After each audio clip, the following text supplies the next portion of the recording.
Les instituts de beauté Body Minute vous présentent Magali Berda, Sud Radio. On vit pas dans la même France. Magali Berda sur Sud Radio, il est 20h01, 01, je sais pas ce qu'on dit, bon, il est 20h01 quoi.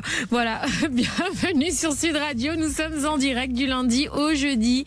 On vit pas dans la même France comme tous les soirs, c'est le jeudi soir aujourd'hui. Je suis trop triste. C'est triste, hein. C'est trop triste parce que je vais pas vous voir avant lundi prochain, donc voilà, vous allez me manquer.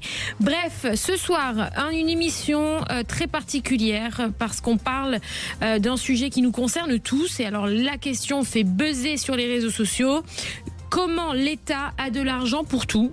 Voilà, sauf pour nous, les Français. C'est une vraie question qui fait. Voilà, c'est une question que les Français se posent. Voilà, où va l'argent?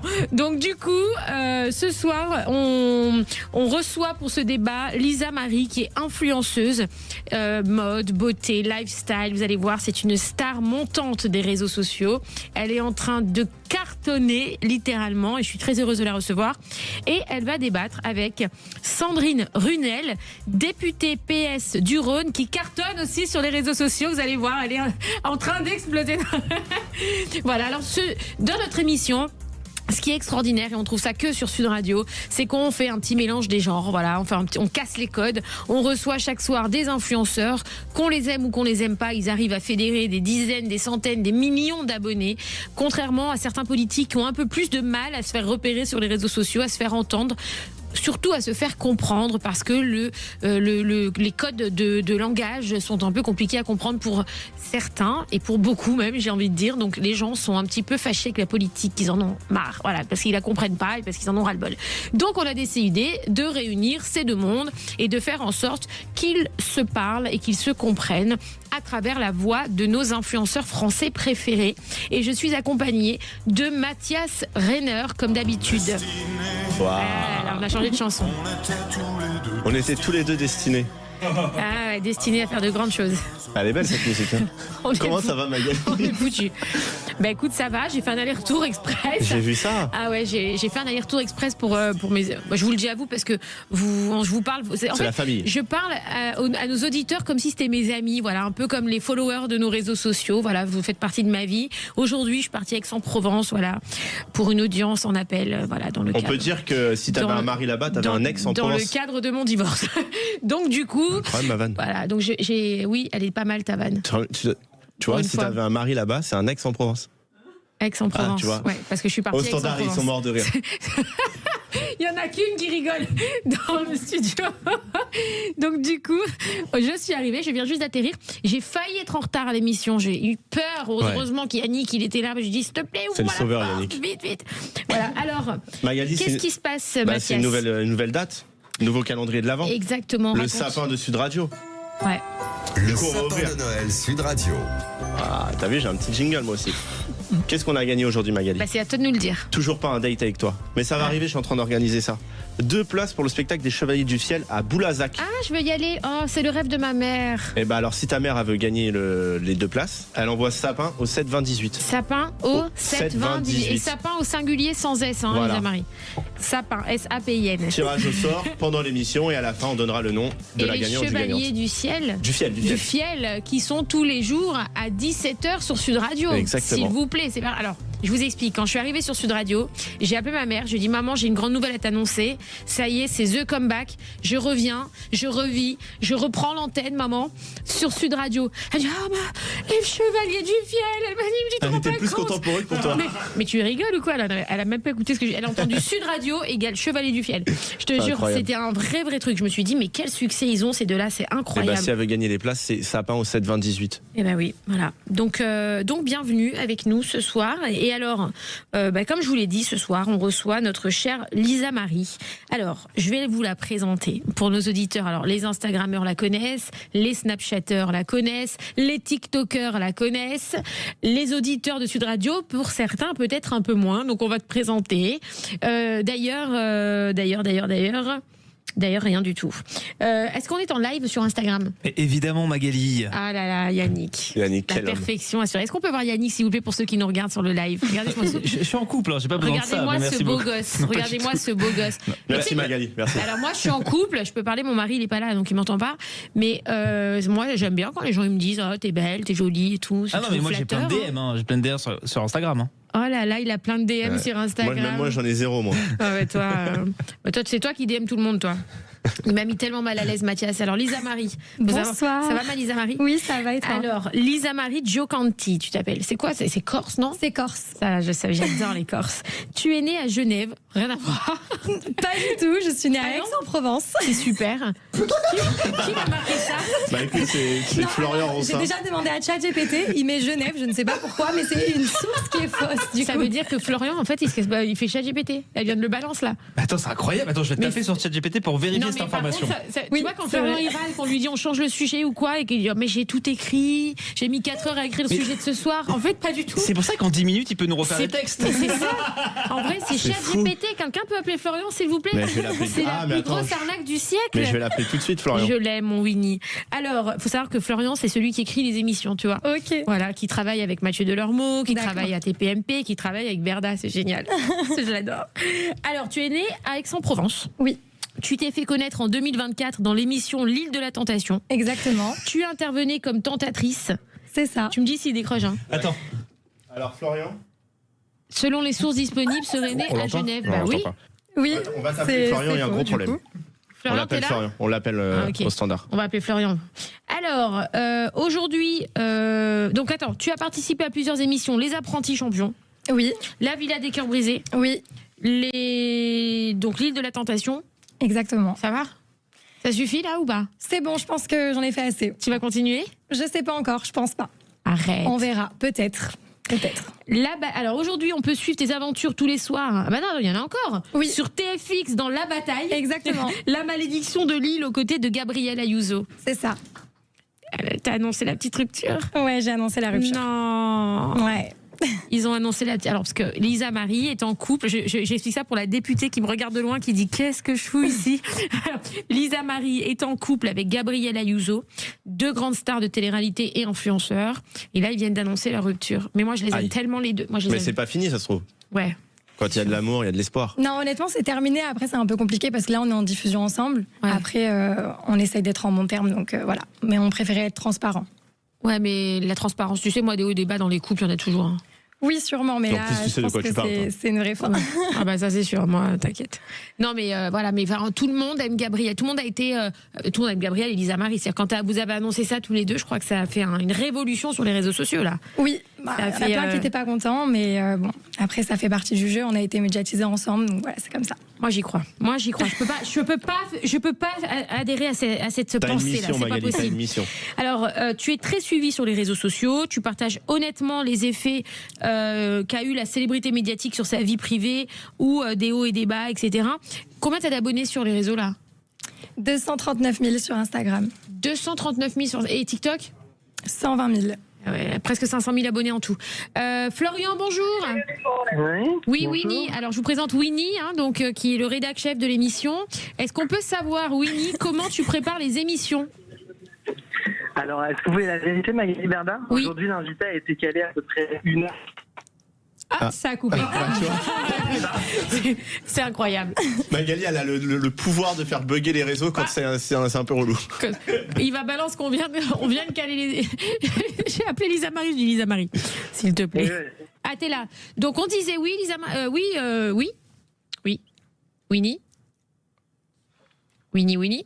Ouais, donc quand ça marche pas, ça veut pas. En tout cas, Ok. merci pour ChatGPT, Florian. Voilà. Alors, est-ce que je peux te poser une petite question? Oui. Comment tu as eu envie de te lancer sur les réseaux? Comment ça t'est venu tout ça? Bah, honnêtement, c'est venu après la télé, en fait. C'est juste que j'ai été castée pour l'île de la Tentation. Ça s'est bien passé. Après, j'ai enchaîné les tournages et du coup, forcément, les gens avaient envie d'en savoir plus sur moi, donc je me suis lancée sur les réseaux. Donc, c'est les émissions de télé qui t'ont ramené tous tes followers. Enfin, ton travail aussi sur les réseaux, bien sûr, Oui, mais c'est bien ça évidemment. qui t'a mis en lumière. Oui, bien sûr. Oui, c'est ça. Donc c'est vraiment la télé. C'est vraiment la télé, oui. Tu regrettes pas du tout, parce qu'il y a une certaine aujourd'hui rupture entre les influenceurs, créateurs de contenu, les candidats de télé-réalité qu'on appelle les influenceurs, on veut pas trop se mélanger, tu vois, etc. Exactement. Non, ils veulent pas se mélanger. Ouais, c'est fou, hein. Pourquoi ? Bah, je pense que c'est parce qu'il y en a, ils ont travaillé dur, c'est vrai, pour avoir une visibilité. Et en soi, nous, on est directement propulsés quand on fait des émissions. Après, c'est le jeu. Je veux dire, c'est pas facile non plus d'être casté. Ça revient à la jalousie, ça. Parce que c'est Moi, chacun. je pense aussi, parce qu'il y a deux mondes. Après, c'est deux mondes qui se mélangent pas. C'est comme ça. Ouais, c'est dur quand même. Ouais. Mais après, t'as des candidats de télé-réalité qui prennent le tournant d'être influenceurs. Oui, c'est vrai Voilà, aussi. exactement. Ouais. C'est ce que tu as envie de faire, toi ? Oui, tout à fait. Mais est-ce que tu diras jamais, parce qu'il y en a, ils veulent plus du tout parler de leurs émissions de télé-réalité comme si ça n'avait jamais existé, tu vois ? Non, après, faut pas le renier non plus. Ça fait partie des épreuves de la vie. Enfin, moi, c'est mon parcours. J'en ai pas honte. Après, aujourd'hui, j'aspire plus à ça, mais j'en ai pas honte. Faut pas cracher dans la soupe, quoi. Exactement, faut pas cracher dans la soupe. Alors, restez avec nous sur Sud Radio. On revient tout de suite. On va recevoir une grande députée, une députée Parti Socialiste du Rhône, Sandrine Runel, qui va débattre avec Lisa Marie, influenceuse beauté, lifestyle. Comment l'État a de l'argent pour tout, sauf pour nous les Français. On attend la députée avec plaisir, avec impatience. À tout de suite sur Sud Radio. Sud Radio. Parlons vrai. Parlons vrai. Sud Radio. Parlons vrai. Sud Radio. Parlons. Les instituts de beauté Body Minute vous présentent Magali Berda, Sud Radio. On vit pas dans la même France. Magali Berda sur Sud Radio, il est 20h14, nous sommes en direct. On vit pas dans la même France, une émission où on réunit ce que tout oppose. Les influenceurs, voilà, beauté, lifestyle, détente, kiff, etc. On passe des politiques. Alors ça dépend aussi, détente, buvette, non je rigole, récréation dans l'hémicycle. Non, c'est une blague. Hein. Mais voilà, enfin tout vous oppose, oui et non en vrai, parce que quelque part on s'est rendu compte en faisant cette émission que les politiques sont de grands influenceurs et ont encore plus d'influence que les influenceurs eux-mêmes, sauf qu'ils ont moins d'abonnés. Mais finalement, vous avez les mêmes codes et ça c'est ce qu'on se force à prouver chaque soir. Donc voilà, donc je suis très heureuse de faire cette émission qui casse les codes.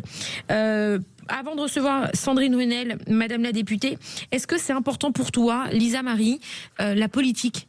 Est-ce que tu t'y intéresses ou pas du tout ? Tu peux dire toute la vérité, ma chérie, t'inquiète pas. Je vais être très honnête. Ici, on a reçu Greg Yega, Simon Castaldi, Julia Paredes, tu vois, il y a tout le monde qui est passé. Donc vas-y, tu peux y aller tranquille. Je m'y intéresse sur certains sujets. Après, honnêtement, je me suis jamais mis là-dedans parce que j'ai jamais été pour un parti. J'ai toujours trouvé que ça correspondait pas à mes valeurs. Je me suis jamais reconnue là-dedans.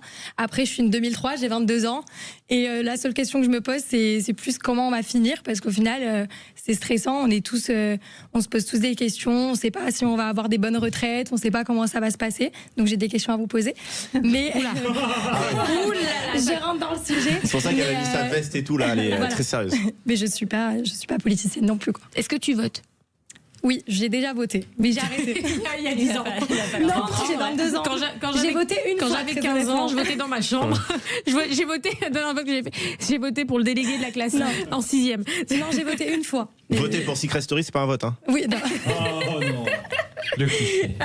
Le cliché. Ce soir, donc, on reçoit Sandrine Runel. Tu vas pouvoir t'adresser à Madame la députée. Ça te fait quoi d'être en face d'une députée ? Est-ce que tu t'imaginais un jour d'être en face d'une députée, débattre avec une députée, tu vois, parce qu'on a tendance à vous rabaisser, à vous humilier, à faire passer les candidats de télé-réalité pour des teubés, on va pas se mentir.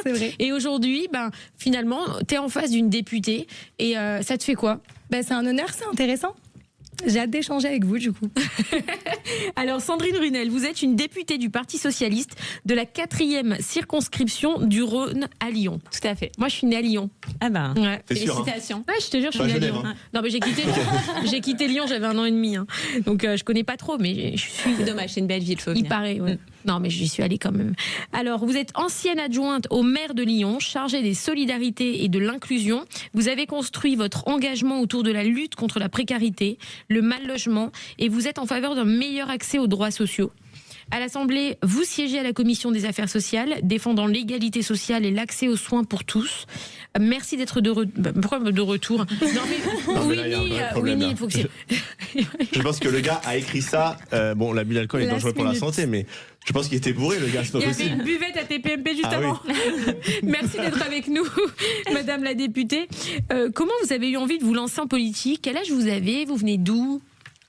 Moi j'ai plein de questions. Nous on est très peu de temps chez nous. Mais en même temps, moi je suis là et puis je vous remercie pour votre invitation parce que c'est vrai que c'est bien de parler aussi de ce qu'est un député, du travail parlementaire. Enfin, je pense qu'on aura l'occasion d'en parler. Et moi je serais ravie de répondre à toutes vos questions et alors notamment sur les retraites. C'est mon sujet du moment, donc ça va être un débat intéressant.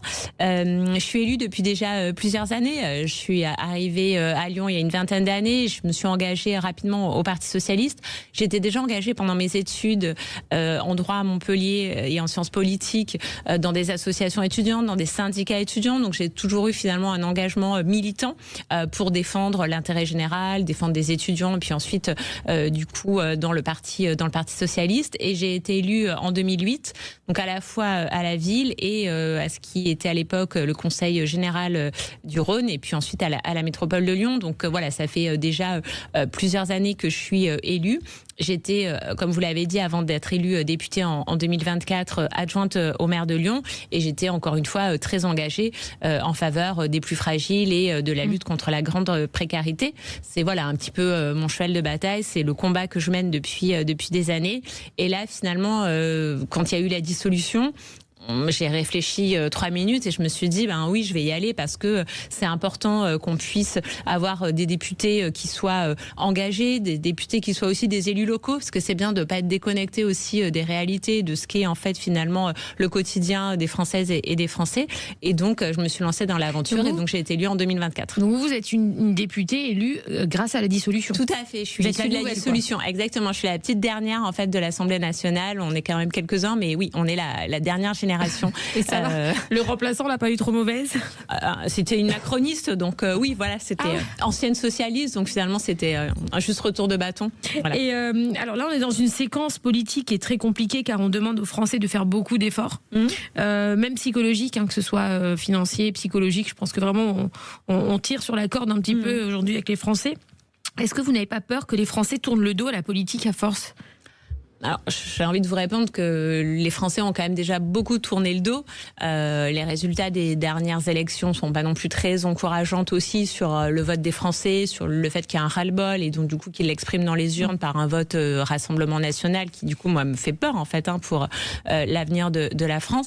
Et donc oui, ce qu'on demande en fait, c'est que finalement tout le monde fasse un effort, mais ce qu'on demande c'est que cet effort il soit proportionné.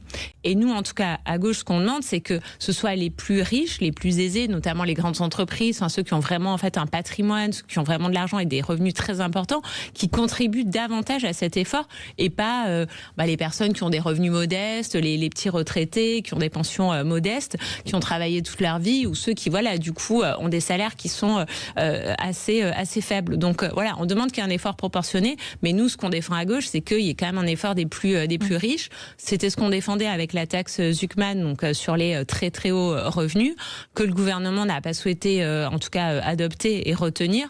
Et on le déplore et en fait on trouve ça dommage finalement. Voilà. Et donc nous on demande pas que les petits ménages et les petits retraités fassent des efforts. Oui. Et vous avez plus peur d'une élection LFI ou RN ? Moi j'ai peur du RN. Enfin, l'ennemi et ce que je combats depuis des années, c'est l'extrême droite. Moi pour le coup, j'ai pas 23 ans. Ou 2003 vous avez 45. Donc voilà, vous êtes jeune. Merci. Ouais, c'est vrai. Je sais pas si je dis merci. Je suis obligé de dire ça à tout le monde, c'est pour ça. C'est vrai, ouais. C'est sur la fiche. Non, je rigole. Non, en fait, mais par 34, 35. Mais moi, j'ai connu 2002. Donc, en fait, j'ai connu Jean-Marie Le Pen, en fait, au deuxième tour de l'élection présidentielle, qui était un séisme, en fait. On s'y attendait pas du tout. Enfin, on n'avait pas vu venir tout ça. Donc, voilà. Moi, j'ai connu ça. Donc, mon combat, c'est l'extrême droite, oui.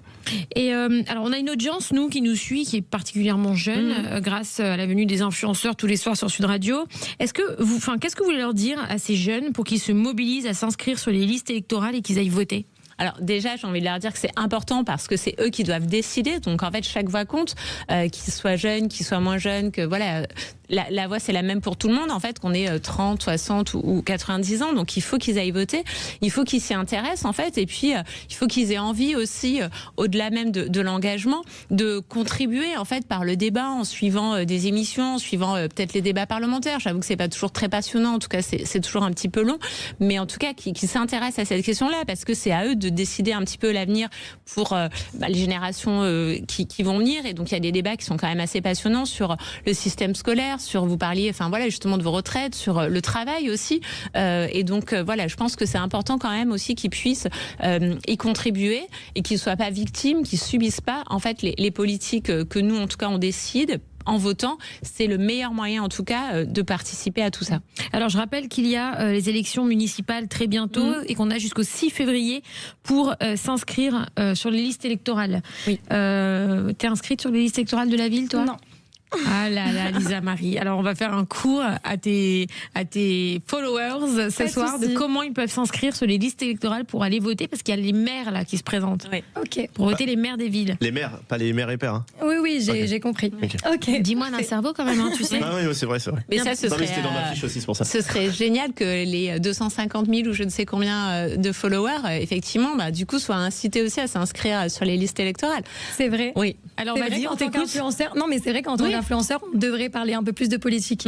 En fait, on devrait, je pense, pas forcément parler de politique, parce que moi, je trouve qu'en tant qu'influenceur, on ne doit pas leur dire votez à gauche, votez à droite, etc. Mais plus d'engagement. Les engager à s'investir, justement. C'est pour ça que nous, sur cette émission, on fait vraiment un point d'honneur à recevoir tous les partis politiques de la même manière, au même niveau, etc., pour que les gens puissent choisir eux-mêmes, tu vois, qu'ils ne soient pas guidés par des discours ou quoi. Mais toi, Magali, tu étais la première à faire ça, contacté par le gouvernement pour parler quand j'ai fait les candidats à la présidentielle. Ah oui. Moi, j'avais fait des mises immersions avec eux et j'avais eu tout le monde. J'avais Éric Zemmour jusqu'à Jean-Luc Mélenchon. Oui, mais c'est bien parce que ça permet en fait du coup à chacun d'avoir les idées de tout le monde, et vraiment ça c'est bien. Je me suis régalée. Ouais. Je me suis vraiment régalée. Alors, est-ce que vous pouvez nous expliquer ce qui se passe en ce moment à l'Assemblée avec le budget ? C'est quoi ce fameux budget pour les nuls, parce que nous, on considère qu'on est les nuls en politique. Donc, comment vous pouvez nous expliquer en quelques mots très rapides, très simples, qu'est-ce qui se passe en ce moment à l'Assemblée ? Parce que vous y êtes jour et nuit. Oui, c'est vrai. Qu'est-ce qui se passe ? Je vous confirme, on y est jour et nuit parce qu'on y est jusqu'à minuit et qu'on reprend le matin à 9h. En fait, il y a deux budgets qui sont discutés. Donc, il y a le budget de l'État. Et il y a le budget de la sécurité sociale. Et donc là, à l'Assemblée, depuis mardi, on revient du coup sur le budget de la sécurité sociale. Donc on dit en deuxième lecture, puisqu'en fait, il y a une première lecture à l'Assemblée. Il est parti au Sénat. Donc maintenant, il nous revient.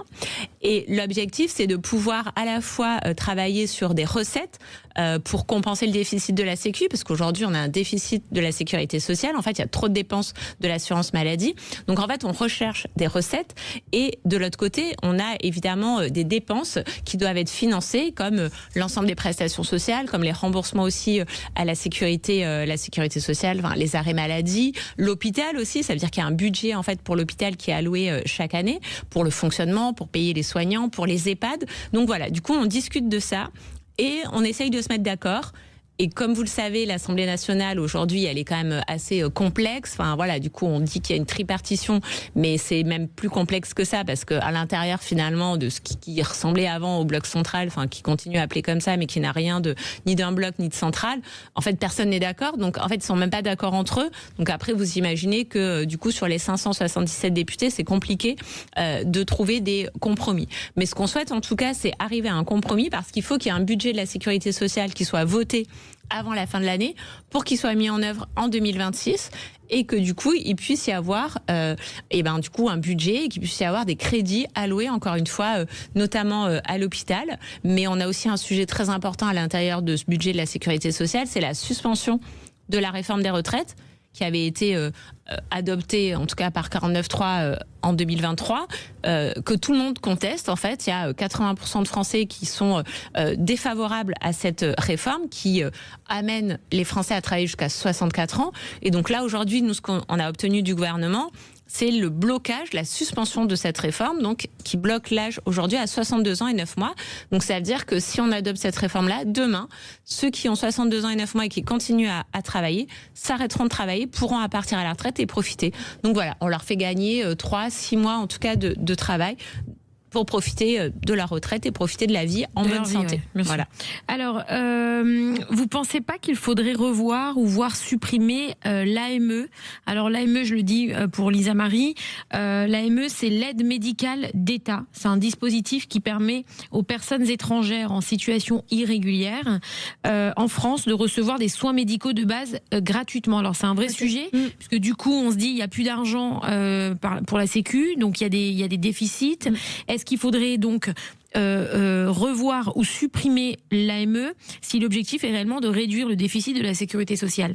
Alors, il y a 2 éléments et moi j'ai 2 réponses à vous apporter. D'une part, c'est une mesure de prévention aussi, de santé publique en fait, parce qu'aujourd'hui, il y a des personnes étrangères en France. Quand elles sont malades, il faut les soigner.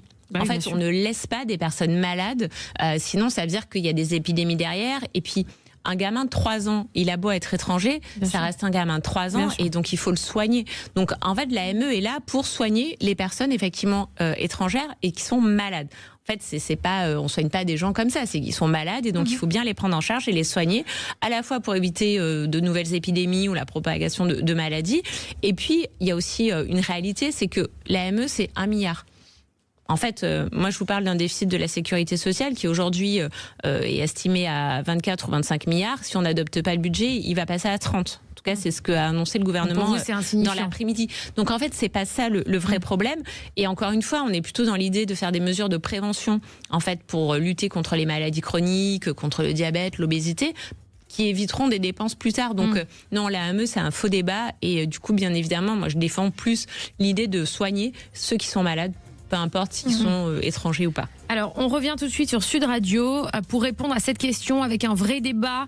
Comment l'État a de l'argent pour tout, sauf pour nous, les Français, avec Sandrine Runel, députée du Parti Socialiste du Rhône, et Lisa Marie, influenceuse mode, beauté, lifestyle. Là tout de suite sur Sud Radio. Magali Berda, Sud Radio, 20h, 21h. On vit pas dans la même France. Sud Radio, parlons vrai. Les instituts de beauté Body Minute vous présentent Magali Berda, Sud Radio, on vit pas dans la même France. Magali Berda sur Sud Radio, il est 20h30, nous sommes en direct, on vit pas dans la même France, dans une émission qui casse les codes, où on reçoit 2 personnes qui ne se parlent quasiment jamais, les influenceurs. On reçoit ce soir Lisa Marie, influenceuse mode, beauté, lifestyle, qui réunit quasiment 500 000 followers sur toutes ces plateformes et qui débat en face de Sandrine Runel, députée Parti Socialiste du Rhône. Le thème de ce soir, comment l'État a de l'argent pour tout, sauf pour nous, les Français. C'est une question que les gens se posent finalement, puisqu'on entend des milliards à gauche, des milliards à droite, on a envoyé des millions ici, on a envoyé des milliards ici, mais on entend finalement que nos écoles n'ont plus d'argent, que nos hôpitaux sont délabrés parce qu'il n'y a plus d'argent, que les retraites ne peuvent pas être payées, enfin, c'est pas qu'ils peuvent pas être payés, c'est tellement misérable, les pauvres, les retraités qui ne peuvent plus manger, etc. Donc finalement, quand on entend autant d'argent qui vont à droite à gauche pour les budgets de je ne sais pas quoi, les gens, ils sont un peu perdus et ce qui provoque un peu cette rupture avec la politique. Donc on va débattre de ce sujet-là ce soir. Merci Madame la députée d'être avec nous. Alors, Lisa Marie, qu'est-ce que tu penses de ça justement? Est-ce que comment c'est dans ta tête, tu vois justement l'argent dépensé par le gouvernement, tu vois quand on entend à la télé les armes, les machins, les trucs. C'est vrai que c'est assez flou. Moi après je me pose la même question que tous les Français, c'est on paye beaucoup d'impôts, mais ça va où en fait? Comment sont gérés les budgets? Parce qu'au final, moi par exemple ma tante elle est professeure des écoles, les profs sont sous-payés, il n'y a pas assez d'aide. Même pour les enfants qui sont par exemple handicapés à l'école, d'ADS, etc. Et on peut se demander pourquoi l'État, ils sont prêts à mettre énormément d'argent, comme des milliards, dans des entreprises comme Airbus, par exemple, et pas les écoles ou les hôpitaux. Donc voilà. C'est la question que je me pose. C'est une vraie question. Mais bien sûr, c'est une vraie question. Et c'est malheureusement pas nouveau. Après, c'est des choix politiques aussi. Ouais. Mais c'est vrai qu'aujourd'hui, on a un problème de recettes. Donc, en fait, on a un problème d'argent. C'est pour ça qu'en fait, on a un déficit qui est chronique et qui ne cesse d'augmenter d'année en année. Oui. Pardon. Quand vous dites on a un problème de recettes, on a un problème de déficit, ça veut dire est-ce que la France dépense trop? Oui. Ou est-ce qu'il n'y a pas assez d'impôts? Parce que du coup, il y a les deux.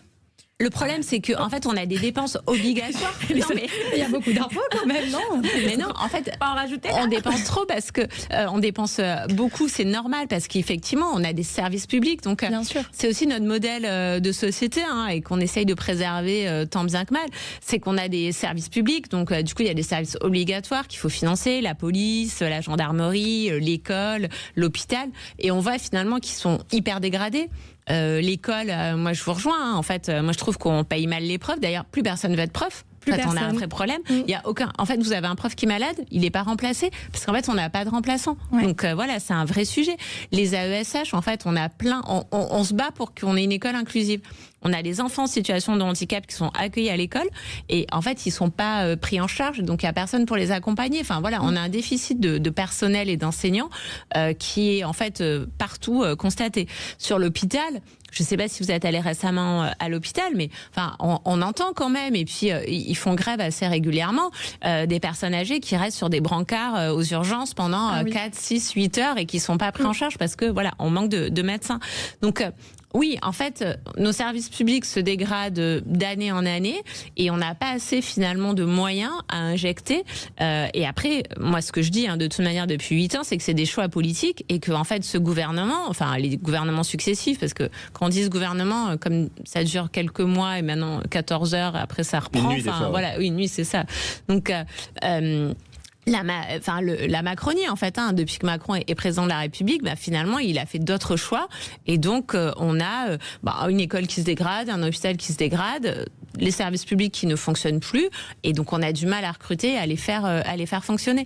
Et vous dites, oui, je paye des impôts. Oui, voilà, c'est très bien d'ailleurs, il faut qu'on continue à payer des impôts, mais finalement, comme le taux de pauvreté aussi augmente et qu'on a pratiquement 10 millions de personnes qui sont en situation de pauvreté, qui vivent sous le seuil de pauvreté, contribuent pas à l'impôt parce qu'ils sont pas imposables. Donc en fait, voilà, on manque de recettes aussi parce que finalement, on n'a pas assez de richesses dans notre pays et que les grandes richesses, on va pas les chercher. Est-ce que là, Madame la députée, on va pas quand même revivre ce qu'a vécu la Grèce en 2011 ? Faillite de l'État, plan d'austérité, retraite divisée, hôpitaux à l'agonie. Est-ce qu'on en est là en France ou est-ce qu'on en est bientôt là ? Moi, je pense qu'on n'en est vraiment pas là et qu'il ne faut pas non plus dramatiser ou faire peur en parlant justement de la Grèce et en disant on va en arriver là. Je me rappelle l'année dernière, je crois que c'est Elisabeth Borne qui disait oh là là, si on n'a pas de budget, les cartes vitales ne vont plus fonctionner au 1er janvier. Enfin, je crois qu'il faut qu'on arrête quand même. Mais par contre, il faut qu'on se ressaisisse aussi sur la contribution et sur l'effort en fait de solidarité qui doit être fait. Et encore une fois, il faut vraiment que ceux qui en ont les moyens, et en France, il y a quand même des gens qui en ont les moyens, contribuent davantage. La Grèce, ils ont perdu du poids. C'était tellement nul. C'était nul. Ça fait du bien. Ça détend. Tu penses quoi, toi, Lisa Marie ? Est-ce qu'il faut que les gens soient solidaires ? Est-ce qu'il faut que les gens qui sont très moi, riches... je pense que tout le monde fait le maximum, honnêtement, et je pense qu'on ne tape pas chez les bonnes personnes, c'est-à-dire qu'on prend directement des impôts chez des personnes qui galèrent tous les mois, alors que, excusez-moi, mais il y a des personnes, je pense, qui vivent très bien, et peut-être trop bien à côté de certains Français. Donc oui, je pense qu'on investit trop dans les grosses entreprises et on ne prend pas assez chez les riches. Ah, donc toi, tu es d'accord avec ça ? Il faut prendre plus chez les riches ? Forcément, on ne va pas aller encore plus prendre chez quelqu'un qui galère déjà tous les mois à nourrir sa famille, etc. Non, mais c'est sûr. Forcément, c'est évident. Est-ce qu'il y a... Moi, j'ai une question qui est peut-être un peu bête, mais est-ce que finalement, au vu des milliards de la dette française et au vu du déficit tellement colossal, est-ce qu'il y a assez de riches ? Est-ce qu'aujourd'hui, il y a suffisamment d'extrêmement très, très riches en France pour couvrir cette dette? Parce que finalement, j'ai l'impression que le combat un petit peu politique en ce moment qu'on entend, c'est ok, la solution, c'est taxer les ultra riches. En même temps, c'est une vraie solution. Enfin, oui, mais est-ce que vous pensez sincèrement que ces ultra riches vont pouvoir à eux seuls, parce qu'il n'y en a pas beaucoup en France, on va pas se mentir. Mais ça suffit. Enfin, ils sont riches pour des milliers de générations. Donc vous pensez que eux, ils ont suffisamment les moyens pour couvrir la dette là ? Vous prenez les 1800 foyers les plus riches de France. Vous prenez Bernard Arnault. Toujours lui le pauvre. Il y a deux problèmes en France, Macron et Bernard Arnault. Mais il y a Pinault, il y en a d'autres quand même. Ah mais oui, tous, mais moi je les prends tous. En fait, je parle de Bernard Arnault parce que c'est... Bon, voilà. Non, mais on le prend, il n'y a pas de problème. Non, mais j'allais pas être lui, mais en vrai, oui, j'aimerais bien. En fait, c'est ce que j'allais dire. ouais. Mais moi, si j'étais lui, qu'on prenait 2% de mon patrimoine, mais je pourrais même vous en donner 3, il va pas s'en rendre compte. Vous croyez vraiment ça ? Véritablement, oui. Et donc ça permet de dégager entre 17 et 25 milliards d'euros. Donc ça, déjà, on a remboursé le trou de la Sécu. Alors j'ai une question, moi maintenant, pardon, mais où est-ce qu'ils ont trouvé les 4 milliards pour faire les Jeux Olympiques ? Alors, il y a eu des sponsors aussi. Non, mais ça, c'est une vraie question, quoi. Mais bien sûr, oui. Mais parce que alors, pour le coup, là, il y a quand même aussi, évidemment, que c'est la France qui a contribué, la ville de Paris aussi. Donc, ils ont de l'argent. Et puis après.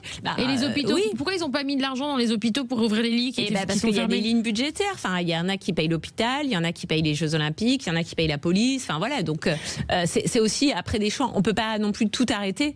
Mais Bernard Arnault, il doit payer pour tout le monde, du coup. Du coup, allô Bernard, s'il te plaît, non, mais c'est vrai. envoie le virement.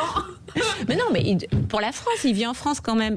En même temps, s'il est riche aussi, c'est quand même grâce à la France aussi. C'est en France que. Mais lui, il paye déjà des impôts. Bah oui, mais pas assez au regard de tout ce qu'il gagne. Il en paye moins que vous. Hein. Est-ce que vous vous connaissez pas le compte en banque de Magali. En proportion. Oui, en proportion, mais c'est quand même un sacré budget fiscal, Bernard Arnault. Je pense que quand même, j'aimerais bien voir son avis d'imposition, quoi. Mais moi, comparé au vôtre, regardez en proportion par rapport à ce que vous déclarez chaque année. Est-ce que vous payez comme un... proportionnellement, oui, mais c'est quand même colossal la somme. Ce que je veux dire, c'est que est-ce normal, que vous avez son patrimoine, c'est très colossal aussi. Est-ce que vous n'avez pas peur qu'il se barre à un moment donné, ce pauvre Bernard là? Il va nous dire écoutez, vous me cassez la tête. En vrai, on est hyper fiers d'avoir Bernard en France. Donc Bernard reste, mais Bernard paye. Voilà, c'est ça en fait. Le slogan de fou. Oui, c'est ça quoi. Bernard reste, mais Bernard paye. J'ai une petite question. Est-ce que du coup, si je me mets à leur place, du coup à la place des très riches cette fois-ci, est-ce que c'est à eux de payer les pots cassés justement de l'État qui n'a pas été capable d'investir l'argent au bon endroit? Parce que c'est ça aussi. Il y a des personnes qui ont fait leur carrière tout seules, qui sont parties de rien et aujourd'hui qui n'ont pas envie de partager. Et c'est une manière de voir les choses qui est différente de la mienne, mais je la comprends. Mais après, je suis d'accord avec vous. C'est notre modèle, en fait. C'est comme ça que la France, finalement, fonctionne. Où, du coup, il y a l'impôt. Et finalement, l'impôt, c'est ce qu'on a trouvé de mieux pour répartir, en fait, aussi les richesses et faire en sorte qu'il y ait des services publics. Après, on pourrait faire un autre choix qui est de dire plus de services publics. Et finalement, vous payez chacun votre école, vous payez votre hôpital et on finit comme les États-Unis. Voilà. Voilà. Nous, on n'a pas trouvé ça parce qu'il faut qu'il y ait un peu une égalité des chances. Je sens que ça vous fait rire. Je crois qu'il y a Yannick qui veut dire quelque chose là. Non, mais moi, il y a un truc que je comprends pas. Je vais reprendre Bernard Arnault. Bernard Arnault, il paye des impôts et il n'y a pas de plafond. C'est-à-dire que c'est proportionnel à ce qu'il gagne. Évidemment, j'ai compris que proportionnellement à moi, c'est beaucoup moins, mais ça reste quand même beaucoup plus. Mais si demain Bernard Arnault, il est au chômage, là, lui, il sera plafonné. C'est-à-dire qu'il aura le maximum, mais qui ne sera pas proportionnel à ce qu'il gagne. Est-ce que vous trouvez ça normal ? Non, mais en fait... Parce qu'il aura cotisé en fonction de ce qu'il gagne. Oui, mais en fait, ce qu'on dit, c'est qu'il n'y a pas que son salaire. En fait, il a beaucoup d'entreprises. Oui. Voilà, et donc en fait, il y a du capital. Il n'y a pas que... En fait, il n'est pas salarié par ailleurs, il est patron. Mais à côté de ça, en fait, il a énormément de sociétés, il a énormément de dividendes, il a des placements, il a des actions. Et donc, en fait, c'est tout ça qui n'est pas suffisamment finalement taxé et qui ne permet pas de contribuer un peu plus largement, en tout cas, au budget d'État et à peut-être financer davantage de services publics. Mais du coup, pour revenir sur ce que disait Lisa Marie, c'est qu'est-ce que vous n'avez pas peur quand on dit faut taxer les super riches, etc., que les jeunes aujourd'hui qui se construisent, comme elle le disait si bien, tout seuls pour avoir de l'argent pour devenir riche, parce qu'on travaille tous pour avoir de l'argent, pour être heureux, etc. Mais finalement, qui se disent, flemme, j'ai des capacités, j'ai des compétences, je vais ailleurs, quoi. En même temps, vous l'avez dit, c'est évident. Enfin... C'est chez les riches qu'on va aller chercher de l'argent, parce qu'en même temps, on va pas aller chez les pauvres. Ça va pas. Est-ce qu'il faudrait pas faire des réductions budgétaires plutôt que d'aller taper chez les riches, peut-être? Non, mais après, diminuer un peu certaines choses. Les jeunes qui se lancent, qui ont envie d'investir, qui ont envie, du coup, ce qui est normal, de gagner de l'argent. Ils sont taxés à proportion de ce qu'ils gagnent. Donc aujourd'hui, on ne leur prend pas tout. Mais ils ont des ambitions. On leur enlève quelque part toutes leurs ambitions. Non, je trouve pas qu'on leur enlève. Non, je trouve pas qu'on leur enlève leurs ambitions. Au contraire. Je pense que les ambitions et que l'innovation aussi en France. Par ailleurs, l'innovation, elle est aussi subventionnée, elle est aussi accompagnée en France. Non, il faut qu'ils gardent. En fait, on a besoin de cette jeunesse. Aujourd'hui, le problème qu'on a en France, c'est qu'il n'y a pas assez de gens qui travaillent par ailleurs. Oui, ça c'est un problème. Ça c'est un vrai problème, le taux d'emploi. Donc et l'État en 2023 qui dépense plus de 800 millions d'euros en cabinet de conseil. Ça c'est un scandale. Je suis bien d'accord avec vous parce que en plus ça sert à pas grand-chose et ils font des notes qui sont pas toujours efficaces. Aujourd'hui, des patrons de société, quand ils font des dépenses par exemple au-dessus de ce qu'ils auraient dû faire, ils peuvent être condamnés pour mauvaise gestion, pour abus de biens sociaux, ils peuvent aller en prison, ils peuvent avoir du pénal, un casier judiciaire. Ouais. Et pourquoi l'État qui fait des mauvaises dépenses, eux, ils ont rien? C'est l'État. Mais je suis d'accord avec vous que... Non, mais c'est vrai, en fait, là-dessus, vous avez raison. Bruno Le Maire, si on en est là quand même aujourd'hui... Ah non, mais voilà. Bruno Le Maire, il m'aime pas du tout. Moi, Bruno Le Maire, Bruno Le Maire, il aime pas Magali Berda. Il est pas bon, Bruno Le Maire. Hein. Bah, c'est le Mozart de la finance, c'est le Mozart de rien du tout, sans déconner. Donc, c'est... voilà. Non, mais si on en est là... Non, mais c'est ça, il faut quand même que ceux qui soient responsables prennent... On va revenir sur Bruno Le Maire. Restez avec nous sur Sud Radio. Après, on va parler à Bruno Le Maire en direct sur Sud Radio. Restez avec nous. À tout de suite. Magali Berda, Sud Radio, 20h, 21h. On vit pas dans la même France. Sud Radio parle. Les instituts de beauté Body Minute vous présentent Magali Berda, Sud Radio. On vit pas dans la même France. Magali Berda sur Sud Radio, il est 20h45. On a un débat qui est très intéressant ce soir, franchement, et je trouve très très intéressant. Comment l'État a de l'argent pour tout, sauf pour nous les Français. Et on reçoit Lisa Marie, influenceuse beauté, mode, lifestyle, qui débat avec Sandrine Runel, députée du Parti Socialiste du Rhône. Alors on a parlé de Bernard Arnault. Madame la députée a dit Bernard reste, Bernard paye. Voilà, c'est très simple, c'est comme ça. Voilà, les 800 millions en cabinet de conseil, c'est une grosse bourde, vous nous avez dit. Hein. Voilà, mais l'État est protégé, il n'y a pas d'ABS. Bruno Le Maire aussi, elle disait qu'il était protégé. Attends, j'y arrive. Il n'y a pas d'ABS, il n'y a pas de faute de gestion, il n'y a pas de pénal pour une faute de gestion, contrairement aux petits entrepreneurs français qui se lèvent le cul tous les matins, excusez-moi de parler comme ça.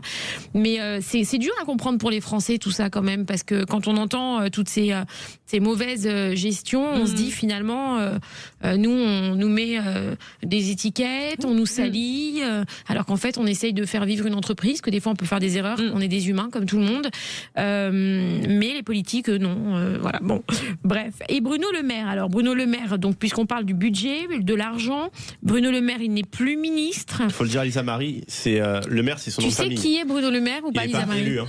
Non, pas du tout. Alors Bruno Le Maire, c'est l'ancien ministre de l'économie. Qui a mis en place cette loi des influenceurs qu'on avait contacté plusieurs fois, moi personnellement, preuve à l'appui, pour réguler le métier de l'influence, puisque ça devenait un peu le Far West. Mais à l'époque, il n'avait pas le temps, il n'avait pas le... Voilà, c'était pas son délire. Et puis après, il y a eu cette vague de cyberharcèlement de Booba, qui s'est inventé un combat sur les influenceurs. Et là, Bruno Le Maire, comme ça fait beaucoup parler, ça fait beaucoup de bruit, en faisant beaucoup de victimes au passage, dont moi,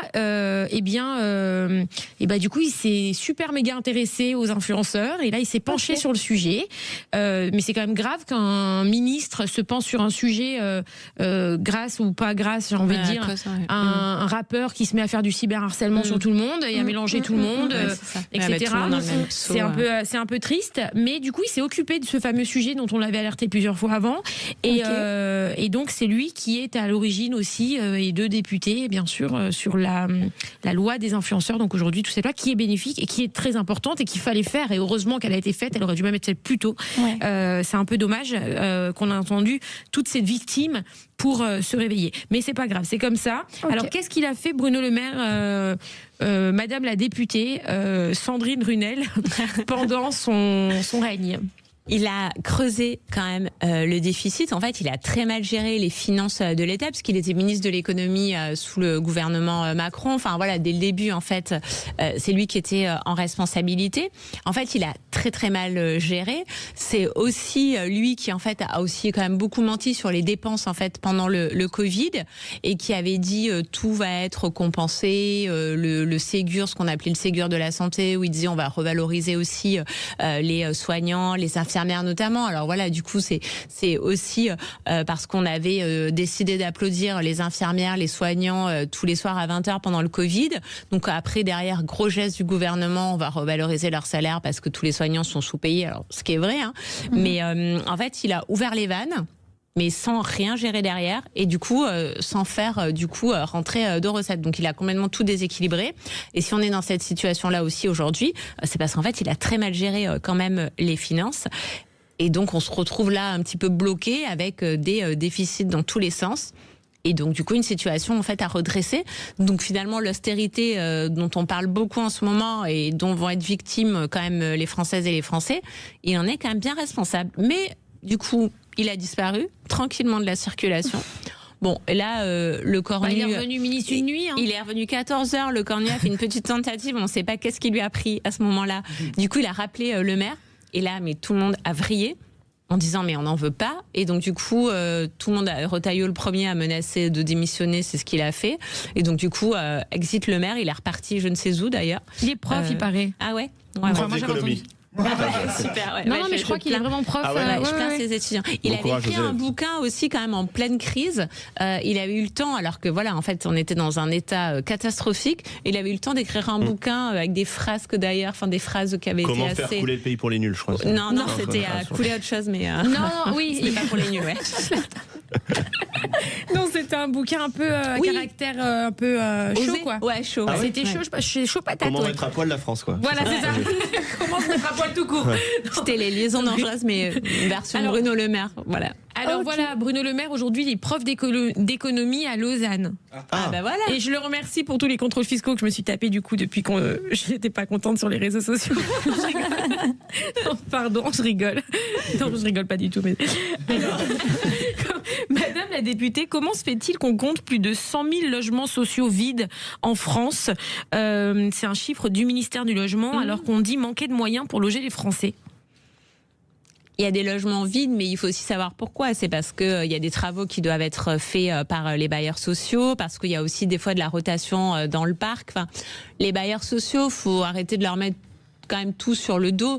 Il y a des bailleurs sociaux qui quand même entretiennent le parc de logement. Il y a des bailleurs sociaux qui font de la rénovation urbaine. Et donc, du coup, c'est vrai que des fois, on a des immeubles entiers avec des logements sociaux, alors qu'on a construit dans les années 60 et qui sont pas forcément quand même très heureux.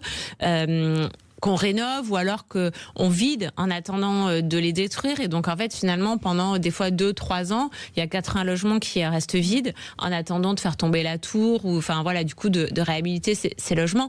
Donc, c'est vrai que quand on prend ce chiffre comme ça peut paraître hallucinant parce qu'on se dit, il y a 100 000 logements alors qu'il y a des gens qui dorment à la rue. Mais il y a souvent une bonne raison, ils sont pas vides pour le plaisir. Après, il y a évidemment toujours des exceptions à tout ça, mais quand même, voilà, il y a du coup l'entretien du parc qui prend du temps, et puis il y a des programmes de rénovation urbaine, de renouvellement urbain, qui sont vraiment pour améliorer aussi la qualité de l'habitat, pour améliorer les villes, pour améliorer les agglomérations, faire en sorte que voilà, il y ait des logements qui soient moins concentrés, moins denses, avec des espaces verts, enfin voilà, du coup des endroits où il y a plus de services aussi. Et donc pendant ce temps, tout ça prend du temps et finalement on ne construit pas un logement ni un immeuble en un jour. Donc c'est souvent 4-5 ans. Donc c'est vrai qu'à côté de ça, on a des logements qui ne sont pas occupés. Lisa Marie, est-ce que toi tu as le sentiment de payer toujours plus, mais que les Français reçoivent de moins en moins ? Moi je me sens concernée parce que j'ai ouvert une affaire avec ma famille. Et c'est vrai que quand on voit à quel point on est taxé, je pense que ça démotive même les jeunes de s'investir et de créer des choses. Donc oui, je pense qu'il y a un problème, encore une fois. On nous prend trop.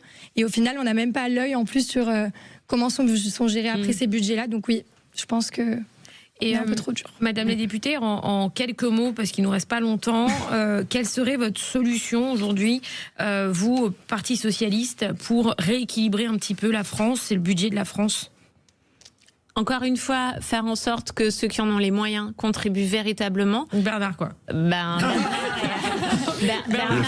et les copains de Bernard, parce qu'il n'est pas tout seul. C'est vrai on parle beaucoup de Bernard, mais voilà, je pense qu'il n'est pas seul. Et puis après, sur les entreprises ou sur l'investissement, qu'il y ait une progressivité et qu'il puisse y avoir des années, en tout cas notamment de lancement, dans lesquelles, en fait, voilà, du coup, les bénéfices ou sont à zéro ou sont progressifs. Il puisse y avoir, voilà, une progressivité, mais souvent il y a quand même des exonérations aussi. Donc, en tout cas, il y a peut-être un problème de communication et d'information, parce que je pense qu'en fait, on ne sait pas finalement à quoi servent les impôts, et c'est peut-être ça finalement la plus grande difficulté. Ouais. C'est pas tellement de payer des impôts, c'est savoir à quoi ça sert. Et je crois qu'on a quand même besoin peut-être de le redire. Ouais. C'est un vrai problème. Alors on passe tout de suite aux questions Flash & Cash. C'est le moment préféré de nos auditeurs. Magali Berda, Sud Radio, 20h. 21h. Bah ok, cool. Pourquoi pas, hein? Bah pourquoi pas? C'est Bruno Le Maire à la régie. Il veut nous saccager l'émission. Il a fait saisir mon jingle. Les Le questions Mozart de flash la et cash. Bruno, ça y est, j'ai assez de saisie. Un ATV. Calme-toi, mon frère. Calme-toi, mon frère. Non, je rigole. Alors, on commence. Des questions simples, direct, cash. Réponse simple, direct, cash. Ok, sans filtre. Pour toi, l'influenceuse. Ok. Sandrine Runel. Un sondage annonce aujourd'hui quelles sont les personnalités politiques préférées des Français. Le top 3, c'est Bardella, Le Pen et Maréchal. Ça vous fait peur pour la présidentielle? Vous en pensez quoi? Oui, ça me fait vraiment, vraiment peur. Ouais, on est mal? Ah, on est mal, ouais. Ah ouais. Alors, Lisa Marie, si demain les réseaux s'arrêtent, est-ce que tu te reconvertis dans quel métier? La psychologie, psychologue. Ouh, t'as fait des études? Non, ça aurait été mon rêve de faire des études de psychologie. Ah non, mais si j'avais pas été influenceuse, vraiment, je serais Mais si ça psychologue. s'arrête, influenceuse, du coup, tu reprends tes Je études? reprends mes études. Ok, très bien. Voilà. Sandrine Runel, vous êtes pour ou contre rendre laïques les noms des fêtes de fin d'année? Oui, alors du coup, quoi, Noël, parce que en fait, Oui. c'est déjà. Non, mais en fait, on parle des Il paraît fêtes qu'il de. faut plus dire joyeux Noël, il faut dire La Toussaint, joyeuses fêtes de etc. fin d'année. Oui, mais on parle des fêtes de fin d'année déjà de toute manière. Donc non, moi je suis pour qu'au contraire chacun respecte les traditions des uns et des autres. Et donc moi je suis pour continuer à dire joyeux Noël. Je suis pour fêter l'Aïd, pour fêter tout le reste. Lisa Marie, pour toi, bonne ou mauvaise idée l'interdiction des réseaux sociaux pour les ados de moins de 15 ans? Mauvaise idée. Pourquoi?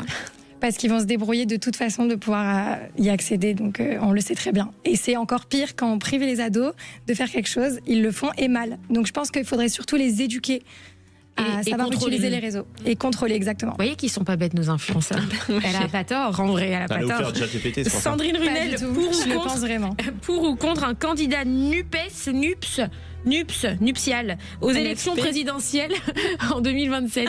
On y travaille, mais bon, en tout cas, c'est difficile, mais on y travaille. Alors on a aujourd'hui, maintenant là tout de suite à 20h56, le résultat du jeu de Noël. Du jeu de Noël. Du sapin. Le sapin de Noël Sud Radio. C'est le meilleur jingle de France. Et c'est Astrid à Issandon. Tu sais où c'est Issandon? Pas du tout. Moi non plus. Elle a gagné 2 places pour le spectacle du Chevalier du Fiel à Boulazac. Mais c'est à côté de Boulazac, Issandon. Mais alors, donc elle habite à côté. Voilà. Ah bah ça va alors. Et moi j'aimerais bien y aller aussi. Et ben je vais demander au Chevalier du Fiel s'il peut te mettre 2 petites places. Essaye de gratter 2 places. Allez, on va faire ça. Alors, je vous remercie en tout cas à toutes les deux. Merci Lisa Marie, je te souhaite que des belles choses ma chérie. Merci d'être venue avec ton sourire si solaire. Et merci Madame la députée Sandrine Runel. Merci beaucoup. On a bien rigolé. C'était la politique pour les nuls ce soir. Mais du coup c'est cool. C'était très sympa. Merci. Député PS du Rhône. J'espère que vous nous avez suivis, que vous avez eu votre petite opinion là, vous avez ultra réagi sur les réseaux sociaux. On se retrouve lundi à 20h sur Sud Radio. Je reçois lundi soir Julien Audoul, député RN. Waouh. Ah, c'est plutôt Julien Parr, Julien Dégage, c'est ça? Julien Audoul qui débattra en face de Sandrine Runel. Non, je rigole. Non, qui débattra en face d'un influenceur. On vous donnera le sujet lundi sur les réseaux sociaux. Parce que tu l'as pas. Exactement, je ne l'ai pas, mais je l'aurai lundi sur les réseaux sociaux, voilà. Et tout de suite, vous retrouverez. Vous pouvez parler danse avec lui. Et On peut Audoul parler qui a de fait l'île de la tentation. De danse. De danse. Pourquoi il danse? Oui. Il adore danser. Il était. Et il a fait l'île de la Il tentation. fait les photos aussi. Je l'adore. Il a Julien failli faire Audoul est l'île de la très beau. tentation. Non, il a dit j'aurais. Ah si, t'as raison, Ouais. t'as raison. Exactement. Il a passé le casting pour l'île de la tentation. Oui. Tentateur. Ouais, ouais. Alors tout de suite, vous retrouvez les clés d'une vie. Il est député. Comme quoi. Elle a envie de le tailler. Vous retrouverez les clés d'une vie avec Jacques Pessis et son invité, le présentateur météo, Louis Baudin. Très bon week-end à tous et à lundi en ce qui me concerne sur Sud Radio. Magali Berda, Sud Radio, 20h, 21h. On vit pas dans la même France. Sud Radio, parlons vrai. Magali Berda, Sud Radio, 20h, 21h. On vit pas dans la même France. Avec Body Minute. Sud Radio. Sud Radio. Parlons vrai. Parlons vrai. Sud Radio. Parlons vrai.